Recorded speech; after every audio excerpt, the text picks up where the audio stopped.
Hello everybody, welcome to the 1951 Previous Results Carry British Grand Prix, and it's lining up to be a fantastic race, partially because of the chaos at the end of the French Grand Prix, which certainly shuffled things around a bit. Louis Chiron on pole, Franco Rol second on the grid, Emmanuel de Graffenried, toulodegraffenried third, and then albertoascari fourth in his Ferrari. Aldo Gordini finished third in France, but he is not racing here today, so he gives up his grid position. And that means that Ascari moves up to fourth. De Graffenried moves up as well. We've got Taruffi there and Kleis now moving back up, and then Simon and Swatter. And regparnell, he's another one who's had to give up his position because he has moved from the private thin wall special Ferrari to BRM. So he's racing at the British Grand Prix for a British team, but when you are fighting for the World Championship and the BRM is not really the car to have, that's a bit of a silly move from regparnell really, but it is what it is, and he'll start down in 29th. Peter Whitehead moves from a red Ferrari to a green Ferrari, but because he is still in a Ferrari, he retains his position from the end of the last race, which turns out to be 16th. So not particularly great for Whitehead, but he's still got a chance in this race. So anyone's got a chance. Well, this is the thing, this Grand Prix was supposed to be bone dry, but it started to get a thunderstorm and a very short, sharp shower here, and I wonder if any drivers are going to try to change tyres. You would think not, but the AI have their ways, so we'll see. I mean, it's supposed to be remaining dry, but as you can see, it is not dry. There is lots of the wet stuff coming out of the sky, and the question is, will that stay on the circuit throughout, and how will the cars deal with it? Because, you know, they are sitting on the grid. If they're going to ignore the fact that it's raining, they've got to ignore that for a particularly long time. So we shall see here. Yeah, David Murray back in the grid. I believe he got a couple of points last year, or got close to it at least. All right, here we go. Here is Chiron preparing to get away from the grid. We have Rol, we have de Graffenried, we have Ascari. That is the front row of four here at Silverstone, and away they go. And look at that, initially Ascari makes a good start, but I think what's going on? I think they're trying to pit. I think they're trying to get across into the pit lane straight from the start. Well, this is absolute chaos. Absolute chaos. And already the pit lane in the wet is going to cost. I can't see them all being able to continue from that. De Graffenried leads away. Gonzalez is up to second. Chiron is in third. Taruffi fourth. I think that's Fovrid and Parker all the way up from right near the back of the grid. Just look at the chaos that is developing in the pit lane. And I think a lot of those cars are out, including Ascari. So Ascari, once again, has made the wrong decision, and that is going to cost him his chance to do anything. And there's the traditional Alfa Romeo multiple retirement early on. So they are all going out. Fovrid and Parker is up in a fifth then, from what I believe was something like, where was he on the grid? He was quite far back, that's for sure. 25th, 26th, something like that. But there we go, Taruffi has got past Chiron. Chiron sitting in fourth place, still gaining a few points.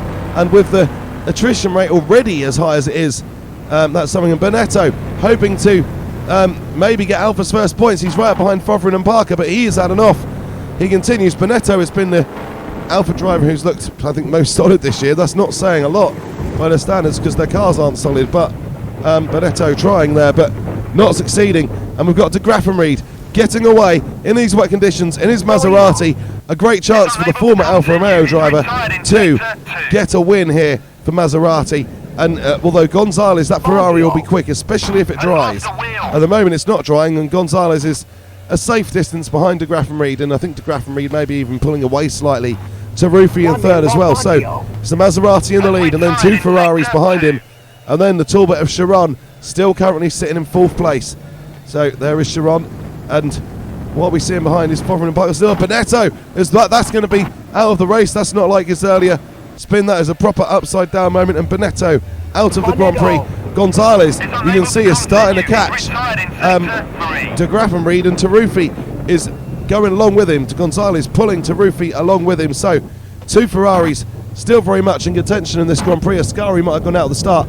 What a silly thing for the AI to do, to try to pull across a path of three cars that were alongside him to get into the pits, and of course it was going to end up in tears, and it ended in tears for a lot of them.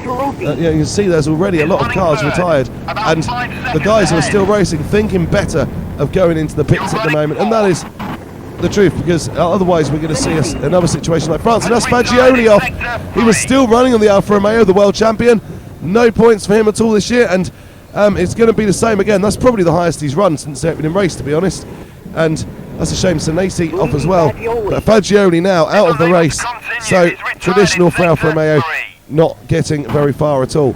So I'll be saying, I think it's drying out now. So this will give surely an advantage to Ferrari as it dries out. Gonzalez is catching up to toulodegraffenried, and he is going to want to cause problems for that Maserati. He is closing in at quite a rate of knots, and this is the thing now. We're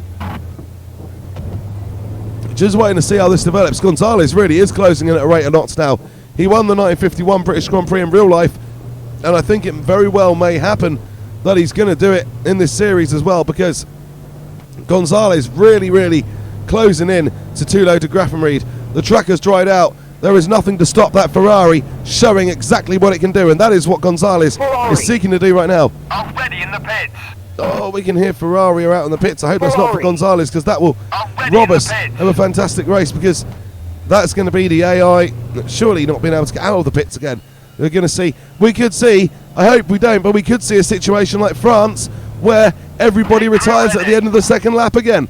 It's 2 laps out of 4 to Graffenried still leads. Gonzalez, is he going to be able to challenge? Is he going to avoid the pits? They might be pitting Taruffi instead. We'll have to wait and see.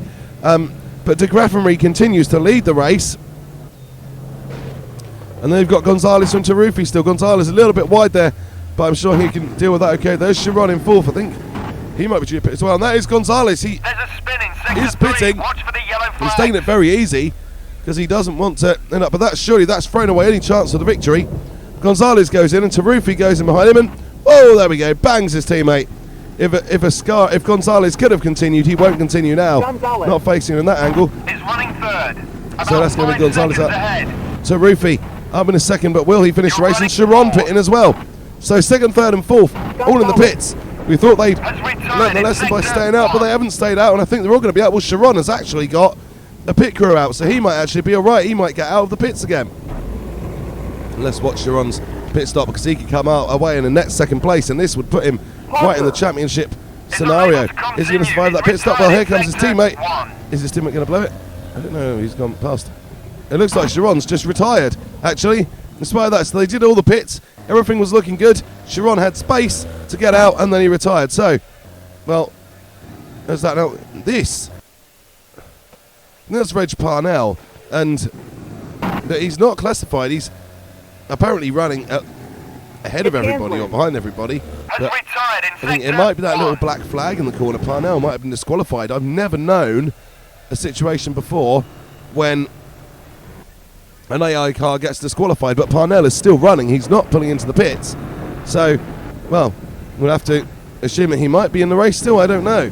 But there is a little black flag in the top left corner. So I'm assuming Parnell has got a penalty at least of some sort. Or maybe he's just a lap down. But, you know, he's struggling there. He's trying to catch up to Pilette. This is for, well, it would be for second if he didn't have some sort of penalty looming over him. But if he's been disqualified, why is he still racing? That's the thing I don't get. Well, I guess we'll soon find out. We've seen many curiosities on this game, and I've just discovered a new one. Here leads the Graffenried. We're 2 laps to go, or 1 lap. Is this going into the final lap now? I think it might well be, actually. De Graffenried going into the final lap. He's still leading. He's absolutely dominated this race. He's just put up the fastest lap of the race, and De Graffenried has been absolutely peerless in this Grand Prix.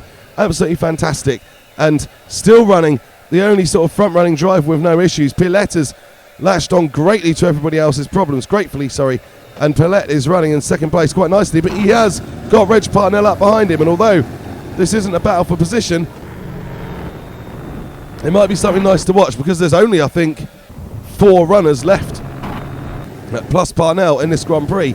Parnell, I think, is just doing a demonstration run for the crowd now, surely. But he goes inside alongside Pilette, but then he pulls over and lets him back through, does he? What's going on here?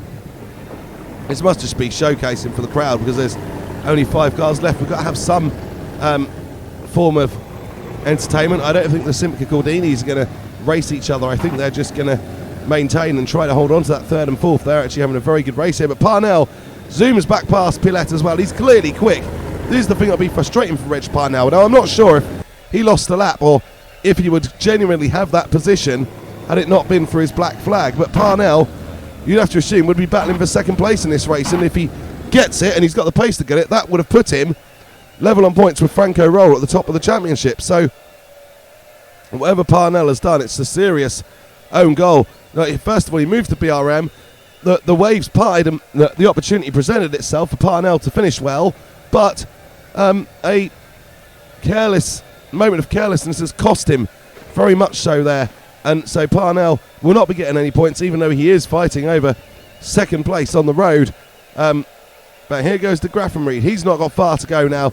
Parnell has made his way past Pilette and comfortably past Pilette, but it is Pilette who is classed as the second place runner in this Grand Prix.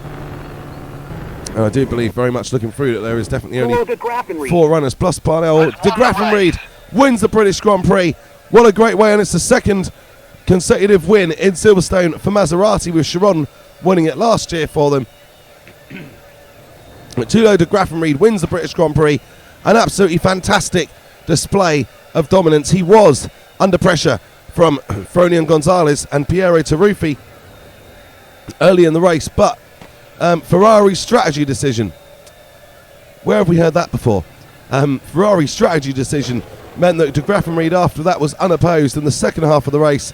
It has just been an absolute parade for Toulouse de Graffenried, and he will take that victory very happily, having started the season in a very disgruntled manner at Alfa Romeo. He got away from Alfa Romeo, he took a win, and his Pilette comes through to claim second place, nearly a minute behind de Graffenried, but a good performance nonetheless from Pilette. He did all he could, and he's got the second place. And then the Simca Gordini's about to cross the line for third and fourth. So, yeah, and Parnell, of course, second on the road, but not classified. And I don't know if he's going to get any penalty for carrying on, but we'll see. Yeah, he's not on there, so definitely black flagged. I think Parnell, he'll be down at the back. So here's the finish order, though. Toulouse de Graffenried wins the race for Maserati. Andrepilette second in the private Belgian Talbot. What a great result for him. Third for Andre Simon, third place in a row for Simca Gordini. Once again, weather assisted and pit lane chaos assisted, but they'll take that. Robert Manzon fourth, so double points for Simca Gordini. Absolutely fantastic for them.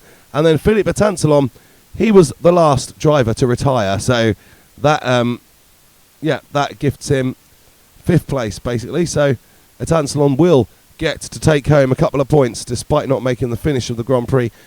Only just outlasting Louis Chiron, so Chiron could have got a couple of points but didn't. Frovrin and Parker, he had a decent race, but ultimately didn't quite last long enough to get any points. And the same for Taruffi and Gonzalez, and I think it's that whole obsession with pitting in short races. It does my nutting, but this is the game, it won't change. And if I set races to all dry, it takes away a variable, so, you know, yeah, it's just how it goes, I suppose. Let's have a look at the World Championship now then, and see where we stand. Franco Rol, he was out right at the start of the race, but he still leads the World Championship, although he's going to have a much lower starting position, and his obsession with scoring podiums is finally over. But he leads the championship on 22 points. Reg Parnell remains second on 16. Chiron third on 14. De Graffenried fourth on 11. He's got a real chance to close in now, hasn't he? Ascari fifth on 10.